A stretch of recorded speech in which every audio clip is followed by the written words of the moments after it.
Ini adalah sebuah kasus kebetulan pasien datang dari area yang cukup jauh dari Sukabumi, di mana sudah beberapa sejawat yang mencoba melakukan pemeriksaan, namun belum diketahui pasti apa diagnosanya. Di sini kita menemukan sebuah struktur berbentuk kista di daerah perut bayi, di mana itu jelas adalah cairan.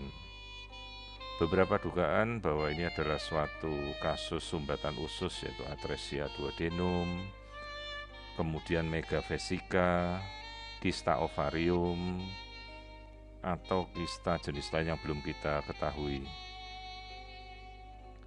Pemeriksaan kita coba logikakan satu persatu. Di sini kita melihat lambung bayi yang normal dengan air ketuban yang jumlahnya cukup. Dalam arti seperti ini artinya proses menelan normal. Dalam arti juga proses saluran cerna normal. Jadi kasus atresia duodenum dengan sendirinya sudah kita singkirkan karena jumlah ketubannya cukup. Biasanya dalam kasus seperti itu jadi polyhydramnion. Artinya ini bukan kasus yang disebabkan oleh saluran cerna. Pemeriksaan kemudian masih kita lanjutkan untuk melihat ternyata jenis kelamin bayinya adalah laki-laki.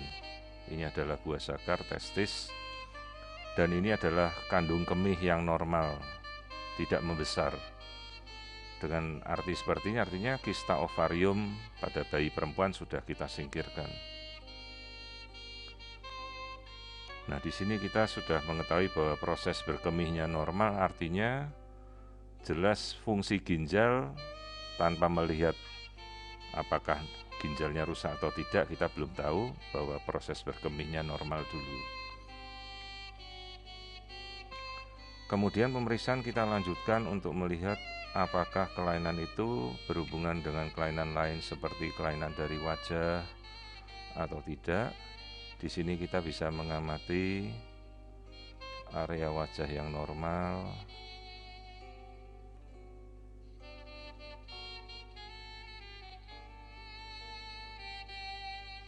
Tidak ada kelainan pada area wajah.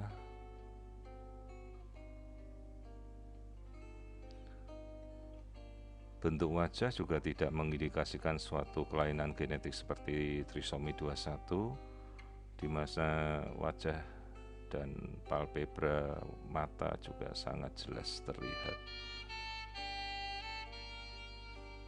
Tulang hidung tampak normal, tidak ada kelainan. Kemudian bagian otak juga kita lihat tidak ada kelainan dari tampilan struktur otak.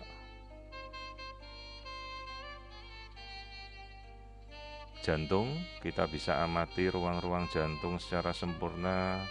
4 ruang jantung, ventricle, atrium, foramen ovalis, semuanya tampak normal.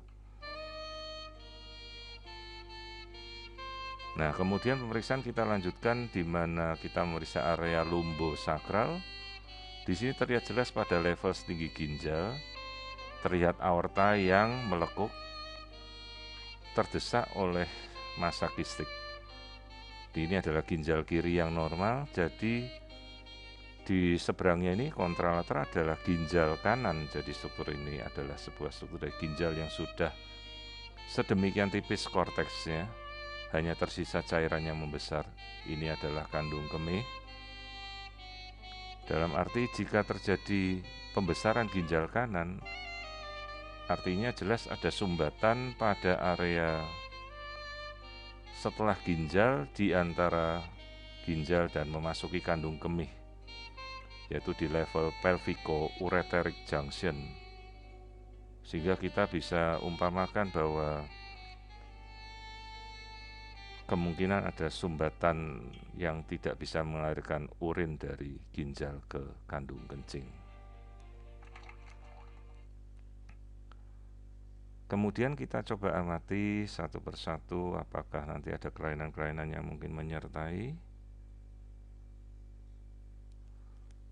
Di sini adalah tampak bagian hidroureternya.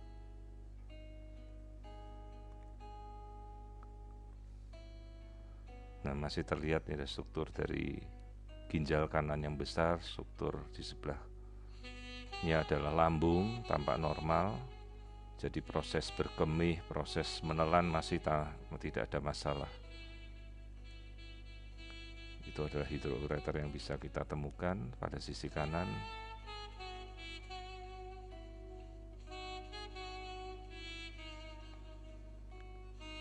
Kemudian kita coba untuk melakukan pengukuran biometri.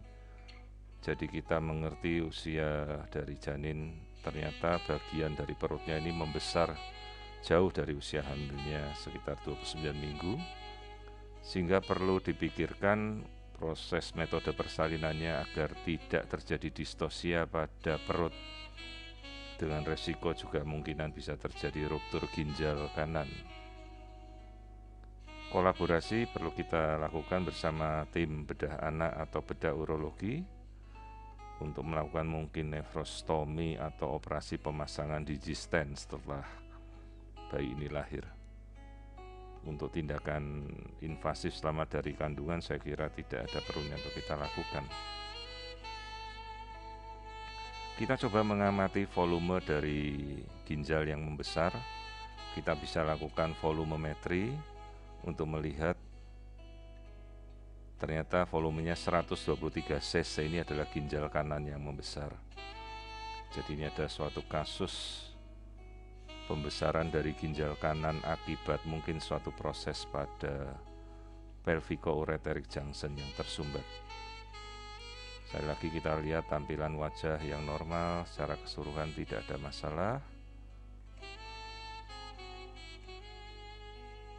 Dengan kondisi janin seksual normal.